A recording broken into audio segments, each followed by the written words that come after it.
এক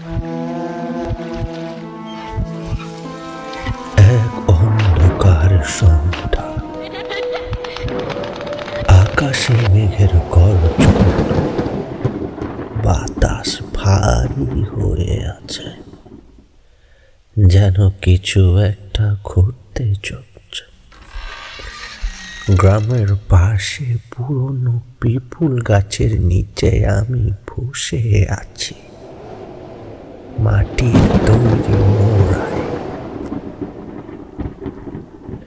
আশেপাশে কয়েকটি মশাল চলছে এখন, তাদের আলো ঝিলিক পাতা আর শেকড়ের উপর ছায়া ফেলে দিচ্ছে। দূর থেকে কয়েকজন গ্রামবাসী আসতে শুরু করে, তাদের কেউ মাটির হাড়ি হাতে, কেউ বা লাঠি ভর করে। তারা আমাকে ঘিরে বসল। এদের মধ্যে যুবকও আছে, বয়স্করাও। এক বৃদ্ধ আমায় বলল, মাস্টার মশাই, শোনা যাচ্ছে আপনি এক ভয়ঙ্কর গল্প জানেন। মাস্টার মশাই, আজকে কি গল্প শোনাবেন? এই অন্ধকার রাতে একটা ভয়ঙ্কর গল্প শোনা। কিন্তু মাস্টার মশাই, এমন কিছু বলবেন না যা শুনলে রাতের ঘুম আসে। তুমি কি বাচ্চা? ভয় পেলে কি গল্প শোনা বন্ধ করো? আমি মৃদু হাসি দিয়ে বললাম, আজ তোমাদের এমন গল্প শোনাবো যা সত্যি না মিথ্যে তা জানার চেয়ে ভয়ঙ্কর অনুভূতিটাই বেশি গুরুত্বপূর্ণ। এটা সেই অভিশপ্ত রমণীর গল্প। বাতাসে পেঁচার ডাক শোনা গেল, দূরে যেন কোথায় শিয়ালের হালকা ডাকও কানে আসছে। আমার এই কথায় সবাই যেন চুপ করে গেল। কেউ তখন আর হাসি মজা করছিল না। তোমরা কি জানো, আমাদের গ্রামের কাছে এক অভিশপ্ত নারী ছিল, তার নাম করুণা। কিন্তু করুণা শুধু এক নারী নয়, সে ছিল প্রতিশোধের প্রতিমূর্তি। তার সঙ্গ যারা গ্রহণ করত তারা কখনোই জীবিত ফিরত না। কিন্তু মাস্টার মশাই, সে নারী কেন এত অভিশপ্ত হলো?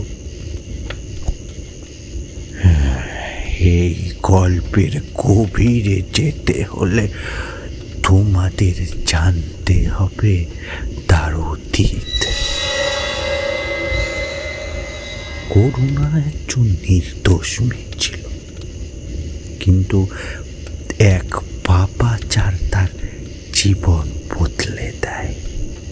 সেই বাবা তার প্রতিশোধের কাহিনী তোমাদের আজ শোনাবো। সবাই তখন গভীর মনোযোগে বসে পড়ল। মশালের আলো টিমটিম করে চলছিল তখন। আমার কণ্ঠস্বর যেন আরো গভীর হয়ে উঠল। তবে মনে রেখো, এই গল্প শুনলে তোমাদের অনেকেরই রাত কাটবে নির্ঘুম। যদি সাহস থাকে তাহলে শুনতে থেকো। তাহলে শুরু করা যাক। তখন আমার বয়স খুব কম।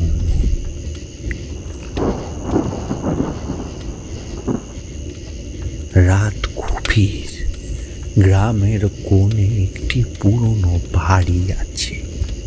সেই বাড়ি সম্পর্কে শোনা যায় নানান কথা।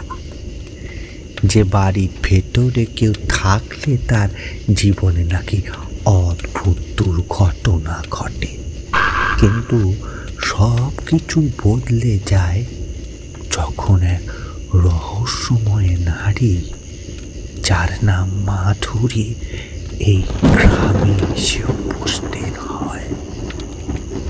তখন রাত 10টা। মাধুরী গ্রামের এক জমিদারের বাড়িতে এসে থাকতে শুরু করে। তার চেহারা অপূর্ব, যেন স্বর্গের অপ্সরা। প্রথম দিনে গ্রামের যুবকদের মধ্যে সে আলোচনার বিষয় হয়ে ওঠে। গ্রামের এক কৃষক অজিত তার সঙ্গে দেখা করতে যায়। মাধুরীর চোখ দুটো যেন গভীর নীল সমুদ্র। কথা বলতে বলতে অজিত মাধুরীর সৌন্দর্যে বিভোর হয়ে যায়। সেই রাতে অজিত আর বাড়ি ফেরেনি। সকালে তার নিথর দেহ পাওয়া যায় গ্রামের কুয়ার পাশে। গ্রামের সবাই সন্দেহ করলেও কেউ সরাসরি মাধুরীর দিকে আঙুল তোলে না। এরম করে সপ্তাহের পর সপ্তাহ বিতিয়ে যায়। মাধুরী এবার গ্রামের কুমারের ছেলে সঞ্জয়ের সঙ্গে দেখা করে। সঞ্জয় গরিব হলেও দেখতে সুপুরুষ ছিল। মাধুরী তাকে গভীর রাতে নিজের কাছে ডেকে আনে। সঞ্জয়ের তখন মনে হয় মাধুরী যেন তাকে নিজের মায়া জালে টেনে নিচ্ছে। কিন্তু পরের দিনও সঞ্জয়ের দেহ মেনে মন্দিরের পেছনে একেবারে রক্তশূন্য অবস্থায়। তবে গ্রামের পুরোহিত ঠিকই বুঝতে পারে মাধুরীর মধ্যে কিছু এক ভয়ঙ্কর শক্তি আছে। সে কোনো সাধারণ নারী নয়। তার শরীরের ভেতরে বাস করছে এক ভয়ানক আত্মা। পুরোহিত চেষ্টা করে গ্রামের প্রধানকে বোঝাতে, কিন্তু প্রধান বুঝতে চায় না।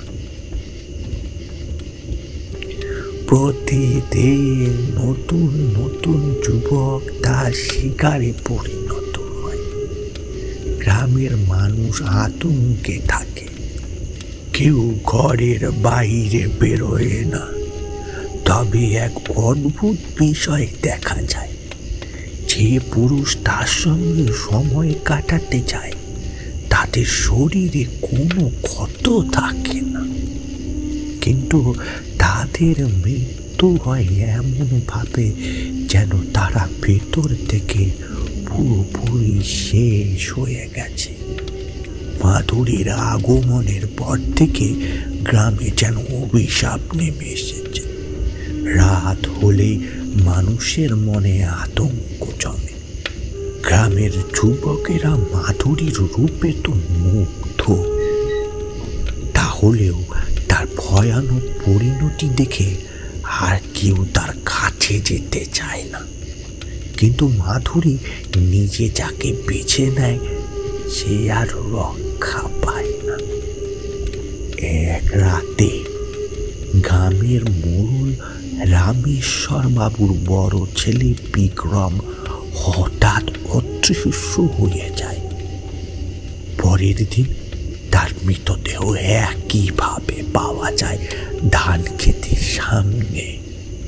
তার মুখে অদ্ভুত হাসি, কিন্তু শরীর এমনভাবে শুকিয়ে গেছে যেন তার সমস্ত প্রাণ শক্তি শুষে নেওয়া হয়েছে। পুরোহিত মশাই এবার গ্রামের প্রবীণদের সদস্যদের ডেকে নিয়ে এসে এক আলোচনায় বসেন। পুরোহিত বলেন, এটা যে সাধারণ মৃত্যু নয় তা তো আপনারা বুঝতেই পারছেন। এটা যে সাধারণ মৃত্যু নয় তা তো আপনারা বুঝতে পারছেন নাকি? মাধুরী শুধু এক সুন্দরী নারী নয়, তার শরীরে এক ভয়ানক আত্মা বাস করে। আমাদের কিছু না কিছু করতে হবে, কি বলেন?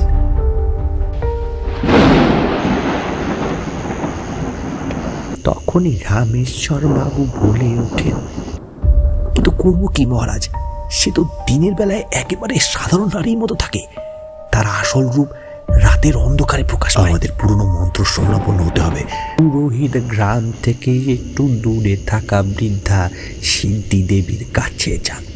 সিদ্ধি দেবী বহু বছর ধরে তান্ত্রিক বিদ্যায় পারদর্শী। তিনি পুরোহিতকে বলেন, ও নারী নয়, ওর আসল নাম করুণা। ও একসময় গ্রামেরই বাসিন্দা ছিল। বহু বছর আগে এই গ্রামের এক জমিদার ওকে ভালোবেসে বিয়ে করার প্রতিশ্রুতি দিয়েছিল, কিন্তু সে জমিদার ওকে প্রতারণা করে।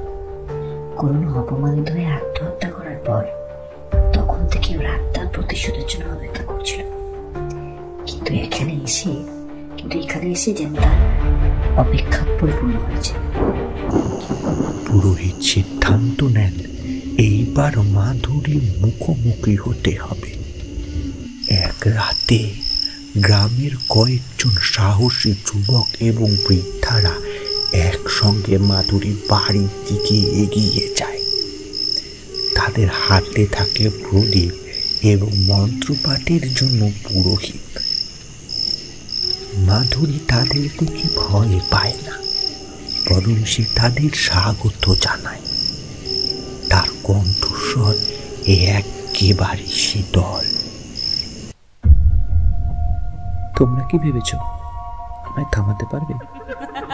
আমি তোমাদের প্রত্যেককে শেষ করে দেব। তোমাদের কেউ রক্ষা করতে পারবে না। মাধুরীর চোখ দুটি হঠাৎ আগুনের মতন চলে ওঠে। তার শরীরের আকৃতি বদলে যায়। সে হেসে হেসে বলে, আমি করুণা নই, আমি সেই অভিশপ্ত আত্মা যে প্রতিটি পুরুষকে তার পাপের শাস্তি দিতে এসেছে। রহস্য যেন আরো গভীর হতে থাকে।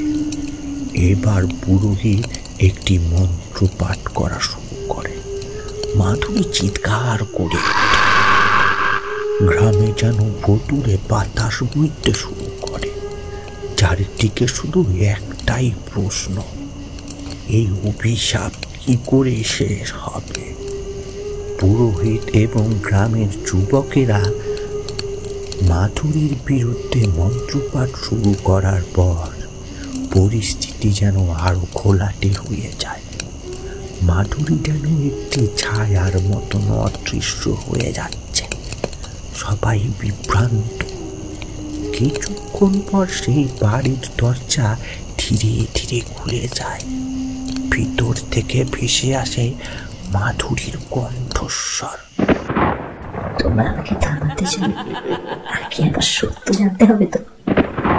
পুরোহিত সাহস করে প্রথমে বাড়ির ভেতরে পা রাখে। গ্রামের কয়েকজন যুবকও তার পিছু নেয়। ভেতরে একটি সুগন্ধি বাতাস ভেসে বেড়াচ্ছে। ঘরের মাঝখানে দেখা যায় মাধুরীকে, এক অপূর্ব শাড়িতে, যেন এক দেবী। কিন্তু তার চোখ দুটি কেমন যেন অদ্ভুত, গভীর এবং ভয়ানক। এই যুবকদের মধ্যে একজন অর্জুন মাধুরীর দিকে তাকিয়ে নিজের সংবেদনশীলতা হারাতে থাকে। অবশ্য পণ্ডিত বলে দিয়েছিল তার রূপে যেন কেউ মুগ্ধ না হয়। সে এক ভয়ানক ডাইনি। তার চোখের দিকে যত না তাকানো সম্ভব অত ভালো। কিন্তু অর্জুন যেন পাগল হয়ে যায়। মাধুরী যেন তার ভিতর থেকে কিছু টেনে বের করে নিচ্ছে। তুমি কি সত্যি আমাকে থামাতে চাও, নাকি আমার কাছে এসে নিজের সব দুঃখ ভুলে যেতে চাও? এ কথা শুনে অর্জুনের শরীরে অদ্ভুত এক উত্তেজনা ছড়িয়ে পড়ে। সে মাধুরীর দিকে এগিয়ে যায়। তার মন যেন আর যুক্তি শুনছে না। পুরোহিত তাকে বারবার থামানোর চেষ্টা করলেও সে আর থামে না। মাধুরী অর্জুনকে তার দিকে টেনে নেয়। মাধুরী তার হাত স্পর্শ করতেই সে যেন এক গভীর নেশায় তলিয়ে যায়। মাধুরী তার শরীর স্পর্শ করতে করতে কানে ফিসফিস করে বলে, তুমি জানো না তোমার শরীরের প্রতিটি কোষ থেকে আমি কিভাবে শক্তি টেনে নিচ্ছি। অর্জুনের শরীর থেকে যেন ধীরে ধীরে প্রাণ শক্তি সব বেরিয়ে যাচ্ছে। হঠাৎ সে চিৎকার করে ওঠে। অর্জুনের চিৎকার শুনে সবাই আতঙ্কিত হয়ে যায়। তারা দেখে তার মুখ ক্রমশ ফ্যাকাশে হয়ে যাচ্ছে, চোখ দুটি উল্টে গেছে, তার শরীরের প্রত্যেকটি শিরা যেন রক্ত শূন্য কিন্তু ফুলে ফেটে পড়বে। মাধুরী তাকে মেঝেতে ফেলে দিয়ে বলল, আমি যা চাই তা পেয়ে গেছি, এবার তোমরা জানো, তোমরা সবাই জানো আমি কারোর ভালোবাসা চাই না, আমি চাই প্রতিশোধ। প্রতিটি পুরুষের শরীর থেকে তাদের শক্তি শুষে নিতে চাই। পুরোহিত তার মন্ত্রপাঠ আরো জোরে শুরু করে। মাধুরী এবার হেসে উঠে এক অস্বাভাবিক ভয়ঙ্কর হাসি দেয়। তোমাদের এই মন্ত্র আমাকে হারাতে পারবে না। আমি সেই অভিশপ্ত নারী যার আত্মা চিরকাল ক্ষুধার্ত। ক্ষুধা মেটানো সম্ভব নয়। আর তারপরে মাধুরী ওখান থেকেও যেন অদৃশ্য হয়ে যায়, আর খুঁজে পাওয়া যায় না তাকে। এরপরের রাতে তো আরো ভয়ঙ্কর ঘটনা ঘটে। পরের দিন গ্রামের এক ধনী ব্যবসায়ী রাজেশ মাধুরীর প্রতি আকৃষ্ট হয়ে পড়ে। সে রাতে মাধুরীর বাড়ির সামনে গোপনে গোপনে চলে যায়। মাধুরী যেন তার অপেক্ষায় ছিল। রাজেশ, তুমি আমাকে ভালোবাসতে এসেছো তাই না? এসো, আমি তোমার সব কামনা পূরণ করব। রাজেশ মাধুরীর ঘরে ঢোকে, আর ভেতরে যাওয়ার সাথে সাথেই ঘরের বাতাস ভারী হয়ে যায়। মাধুরী তার দিকে এগিয়ে এসে ধীরে ধীরে তার শরীর স্পর্শ করে। রাজেশ অনুভব করে যে সে এক গভীর ঘোরে তলিয়ে যাচ্ছে, কিন্তু এবার ঘটনাটি ভিন্ন। মাধুরী যেন হঠাৎ থেমে যায়, তার মুখ ভাব সব বদলে যেতে থাকে, যেন কেউ তার উপর নিয়ন্ত্রণ নিচ্ছে। সে বলল, তুমি জানো না রাজেশ, তুমি সেই ব্যক্তির বংশধর যার জন্য আমি অভিশপ্ত হয়েছি। আজ তোমার মাধ্যমে আমার প্রতিশোধ সম্পূর্ণ হবে। রাজেশ ভয়ে চিৎকার করে ওঠে।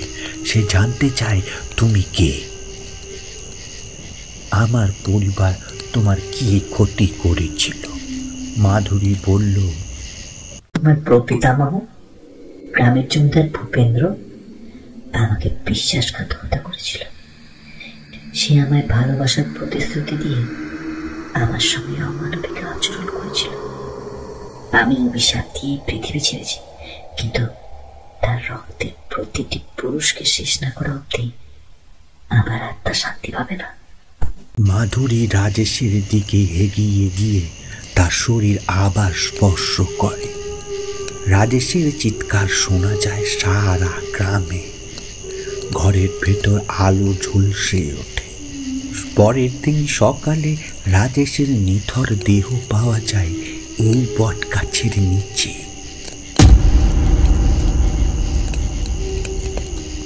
আমার এই কথা শুনে যেন সবার শরীর দিয়ে ঘাম ঝরছিল। সত্যি তারা যেন ভয় পেয়ে গিয়েছে। মাস্টারমশাই, প্রতিশোধ কি কখনো মাধুরীর প্রতিশোধ কি শেষ হবে, নাকি রাজেশ কি সত্যি সে ব্যক্তি ছিল, নাকি আরো কিছু আছে? আর এই বটগাছ মানে আমি বুঝতে পারলাম না।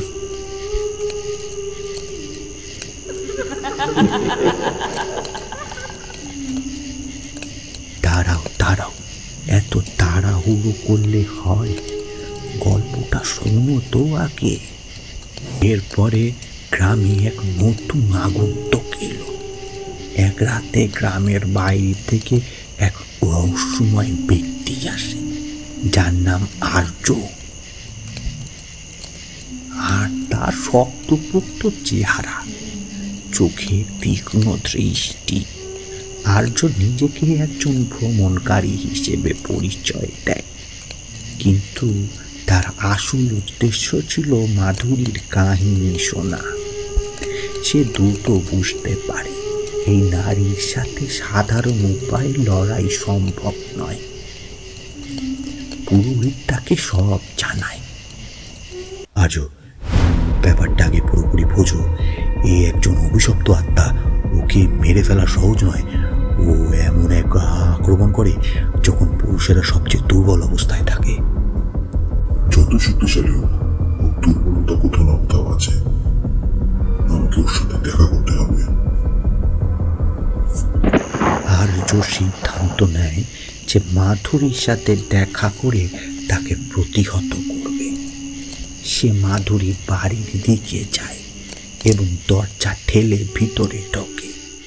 মাধুরী তাকে দেখে মৃদু হেসে বলে, তুমি নতুন তাই না? তোমার মতো শক্তিশালী পুরুষের সাথে দেখা করতে পেরে আমার সত্যি ভালো লাগছে।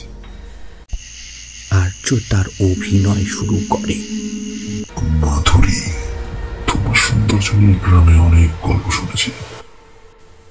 তোমার মতো রমণীর সঙ্গ পাওয়ার সৌভাগ্য কারো হয় না।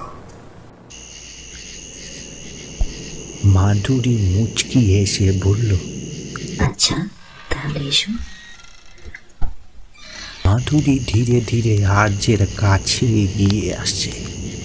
তার চোখ দুটো গভীর আর মায়াময়। সে আর্যের গলায় হাত রেখে বলে,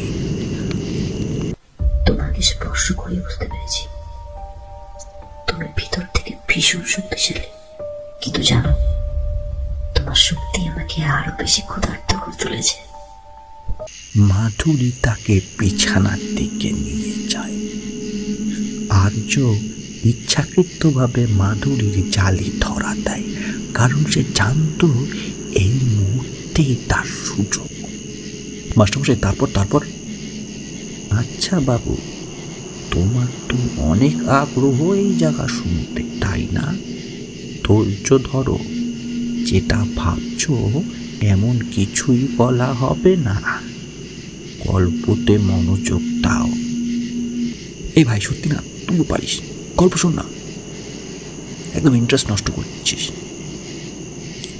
মাধুরী আর্যের উপর ঝুঁকে পড়ে। সে আর্যের শরীরে হাত বোলাতে শুরু করে। তার ঠোঁট ছুঁয়ে যায় আর্যের কাঁধ, কিন্তু ঠিক সেই সময় আর্য তার কোমরে লুকানো একটি ছুরি বার করে। মাধুরীর চোখ হঠাৎ বিস্ফোরিত হয়ে যায়। তুমি কি করছো? আর্য ঠান্ডা স্বরে বলে, তোমার অভিশাপ শেষ করার জন্য অপেক্ষা করছিলাম মাধুরী। আর্য দ্রুত ছুরি দিয়ে মাধুরীর বুকে আঘাত করে। মাধুরী চিৎকার করে ওঠে, তার শরীর কাঁপতে শুরু করে এবং একটি কালো ধোঁয়া বেরিয়ে আসে তার মুখ থেকে। মাধুরী মাটিতে পড়ে যায়, কিন্তু মরে যাওয়ার আগে সে আর্যকে হেসে বলেছিল, তুমি ভেবেছিলে আমরা এভাবে শেষ করতে পারবে? আমি শুধু শরীর, আমার আত্মা এখন বেঁচে আছে। আর্য, তুমি যেখানে যাও আমি তোমাকে খুঁজে বের করব। মাধুরীর দেহ নিথর হয়ে যায়, কিন্তু ঘরের ভিতরের বাতাস আরো ভারী হয়ে ওঠে। আর্য অনুভব করে যে এই যুদ্ধ এখনো শেষ হয়নি। আচ্ছা মাস্টারমশাই, মাধুরীর আত্মা কি সত্যি শেষ, নাকি আর্যকে এখনো ভয়ঙ্কর বিপদের মুখোমুখি হতে হবে? এরপরে কি হলো? গল্প বলার মাঝেই হঠাৎ মশালের আলো একটু ম্লান হয়ে এলো। বাতাসে শীতল চারপাশের পরিবেশ যেন আরো নিস্তব্ধ হয়ে গেল। আমি গল্প থামিয়ে সবাইকে দেখলাম। তাদের চোখে এক অদ্ভুত কৌতূহল আর ভয় একসঙ্গে জ্বলজ্বল করছে। আমি ধীরে ধীরে বললাম, আজ এতটুকুই। অন্ধকার অনেক হয়ে গেছে, রাত 10টা প্রায়। আমাকেও শুতে যেতে হবে। বয়স তো অনেক হলো, বোঝই তো। গল্পের পরের অংশ জানতে হলে তোমাদের কাল পর্যন্ত অপেক্ষা করতে হবে। কিন্তু মনে রেখো, এই গল্প শুধু শোনার জন্য নয়, বোঝার জন্য। এর ভিতর লুকিয়ে আছে এমন সত্য যা অনেকের জীবন বদলে দিয়েছে। এরপর কি হলো? ভবিষ্যতে গল্প শেষ হলো নাকি? তোমাদের কৌতূহলই এই গল্পের আসল শক্তি।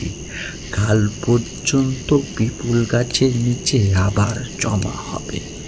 তারপর জানবে করুণা তার অভিশাপের বাকি কাহিনী। বাতাসে পেঁচার ডাক শোনা গেল। গাছের পাতা তুলতে শুরু করল। গ্রামবাসীরা একে অপরের দিকে তাকিয়ে ভয় আর উত্তেজনায় চুপ করে রইল। আমি ধীরে ধীরে লাঠি তুলে দাঁড়ালাম, বললাম, এখন বাড়ি যাও, কিন্তু সবাই মনে রেখো, রাতে দরজা জানলা বন্ধ রাখবে। কারণ এই গল্পের সত্যিকারের চরিত্ররা অনেক সময় গল্পের বাইরে থেকেও আমাদের দেখতে আসে। গ্রামবাসীরা যেন শিউরে উঠল, চুপচাপ আমার কথা শুনল। তারপরে ধীরে ধীরে সবাই বাড়ির দিকে হাঁটা শুরু করল। পেছনে শুধু টিম টিম করে জ্বলতে থাকা মশালের আলো আর নিস্তব্ধ পরিবেশটাই রয়ে গেল। সত্যি আজ মাস্টারমশাই যা গল্প বলল, আমার তো হাড়দিহীন হয়ে গেছে। আচ্ছা, মাস্টারমশাই আসল নাম কি রে?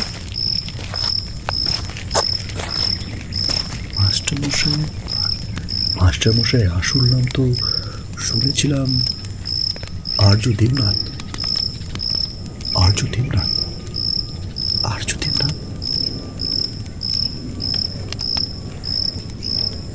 এই তাহলে কি মাস্টারমশাই